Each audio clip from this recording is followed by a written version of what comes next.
Oke baik, bismillahirrahmanirrahim. Assalamualaikum warahmatullahi wabarakatuh. Sebelumnya perkenalkan, nama saya Risa Agustini sebagai BK di SMA Azainia. Oke anak-anak, bagaimana kabarnya di rumah? Semoga diberi kelancaran dalam menjalankan PDL-nya dan jangan lupa untuk mengerjakan tugas PDL-nya masing-masing. Pada kesempatan kali ini, Ibu akan menjelaskan tentang salah satu jalur masuk perkuliahan, yaitu melalui jalur SNVMB atau Seleksi Nasional Penerimaan Mahasiswa Baru. Seleksi Nasional Penerimaan Mahasiswa Baru tahun pelajaran 2025 ini berlaku untuk program sarjana, diploma 4, sarjana terapan, ataupun diploma 3. Oke, kita lanjut ke prinsip dan tujuan SNPMB. Nah, yang pertama ada prinsip SNPMB, yaitu meliputi fleksibel, efisien, transparan, adil, larangan berkonflik, akuntabel, sering disingkat dengan sebutan petala. Oke, yang pertama di sini ada fleksibel. Maksudnya siswa diberi kebebasan dalam memilih jalur seleksi, mau itu SNBP ataupun SMBT. Namun dalam memilih jurusan di sini harus disesuaikan karena ketika kita milih jurusan yang berbeda dengan sekolah yang kita ambil, maka kecil kemungkinan untuk kita bisa lulus di SNBP maupun di SMBT. Oke, yang kedua di sini ada efisien, yaitu kita bisa menggunakan sumber daya yang ada secara optimal. Yang ketiga di sini transparan ataupun dilaksanakan secara terbuka. Yang keempat di sini ada adil ataupun tidak membeda-bedakan peserta. Yang kelima ada larangan berkonflik terutama untuk kepentingan pribadi. Dan yang terakhir ada akuntabel ataupun semua berjalan sesuai dengan prosedur. Selanjutnya, jalur seleksi dan kuota tahun 2025. Untuk jalur seleksi, di sini ada 3. Yang pertama, melalui SNBP atau Seleksi Nasional Berdasarkan Prestasi.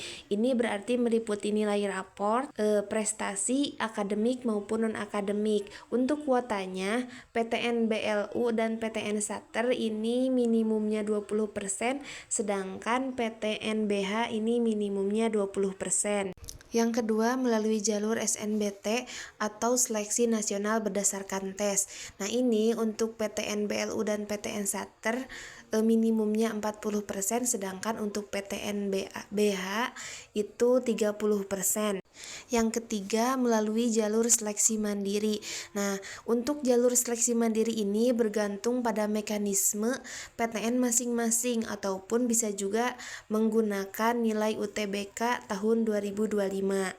Untuk kuota PTN BLU dan Sakternya ini maksimumnya 30% dan PTN BH-nya maksimumnya 50%. Nah, selanjutnya tanggal penting SNBP. Untuk peluncuran SNPMB sendiri itu diluncurkan kemarin tanggal 11 Desember. Adapun tanggal penting yang perlu kita perhatikan, yang pertama di sini pengumuman kuota sekolah dilaksanakan tanggal 28 Desember tahun 2024. Yang kedua, masa sanggah ini dari tanggal 28 Desember sampai dengan 17 Januari 2025. Yang ketiga, registrasi akun SNPMB sekolah ini dilaksanakan dari mulai tanggal 6 sampai 31 Januari tahun 2025. Selanjutnya, pengisian PDSS oleh sekolah ini mulai dari 6 Januari sampai dengan 31 Januari tahun 2025. Nah, barulah kita masuk ke registrasi akun siswa SNPMB ini mulai dari tanggal 13 Januari sampai dengan 18 Februari tahun 2025. Nah, untuk selanjutnya pendaftaran SNBP ini dari tanggal 4 sampai dengan 18 Februari tahun 2025. Selanjutnya pengumuman hasil SNBP ini tanggal 18 Maret tahun 2025. Nah, setelah itu yang terakhir masa unduh kartu. Jadi setelah kita lulus barulah kita mengunduh kartu SNBP ini mulai dari tanggal 4 Februari sampai dengan 30 April tahun 2025.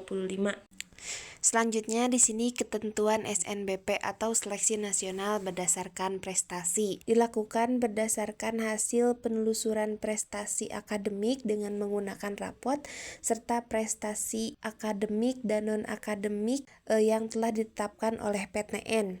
Yang kedua, sekolah yang mengikutkan siswanya dalam SNBP harus mempunyai nomor pokok sekolah nasional atau NPSM dan mengisikan rapot siswa yang eligible. Dan yang ketiga, sekolah dan siswa harus memiliki akun SNPMB. Selanjutnya untuk SNBT atau Seleksi Nasional Berdasarkan Tes, yaitu peserta lulusan SMA, MA, SMK sederajat lulus tahun 2023, 2024, dan 2025. Lebih tepatnya ini bisa diikuti oleh siswa yang sudah lulus dari 3 tahun yang lalu. Kemudian lulusan paket C maksimal umurnya 25 tahun. Selanjutnya, untuk biaya SNBT ini ditanggung oleh peserta dan subsidi dari pemerintah. Nah, hal ini berbeda dengan SMBP yang mana biaya ditanggung oleh pemerintah, sedangkan SMBT biaya ditanggung oleh peserta dan ada sedikit subsidi dari pemerintah.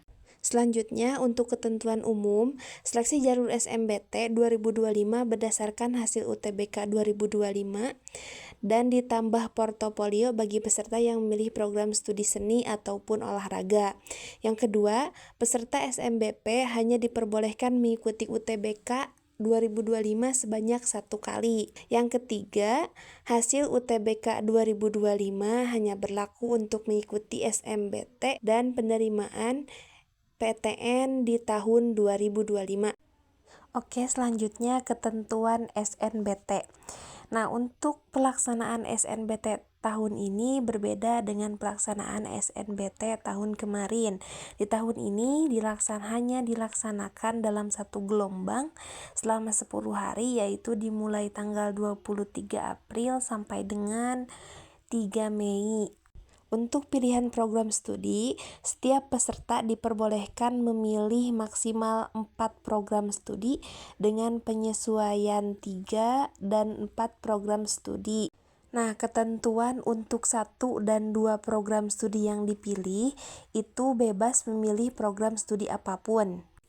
Nah, sedangkan ketentuan untuk 3 pilihan program studi, yang pertama ada kombinasi 2 program akademik dan 1 program vokasi, atau kombinasi 1 program akademik dan 2 program vokasi, atau 3 program vokasi dengan minimal 1 program diploma 3.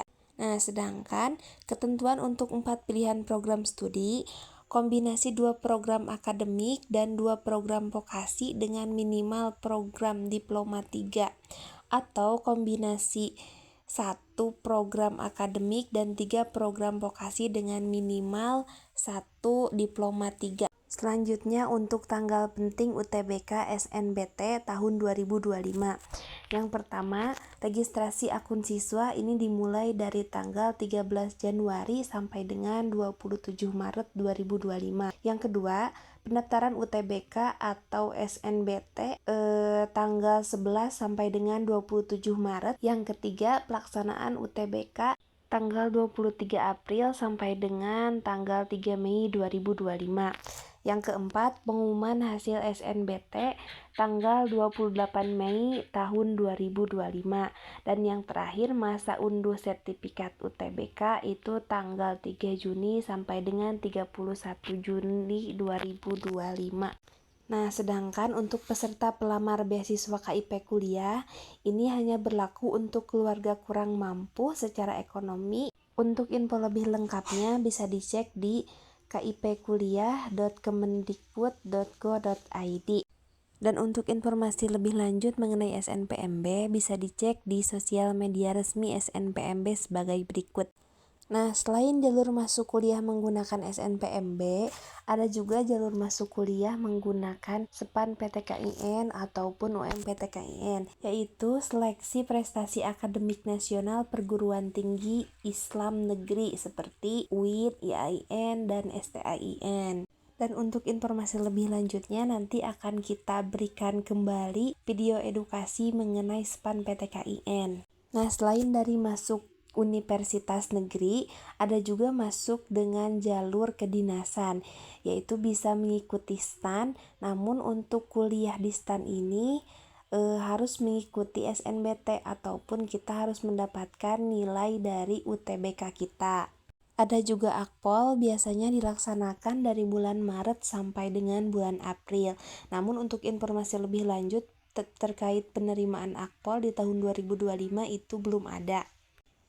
Dan selanjutnya ada AKMI. Nah, untuk AKMI ini ada 4 jalur, namun untuk informasi lebih lanjutnya bisa dicek di halaman berikut. Nah, itulah penjelasan terkait jalur masuk universitas negeri. Jika masih ada yang kurang dipahami, silahkan dipertanyakan. Terima kasih atas perhatiannya. Mohon maaf atas segala kekurangannya. Wabillahi taufiq wal hidayah. Wassalamualaikum warahmatullahi wabarakatuh.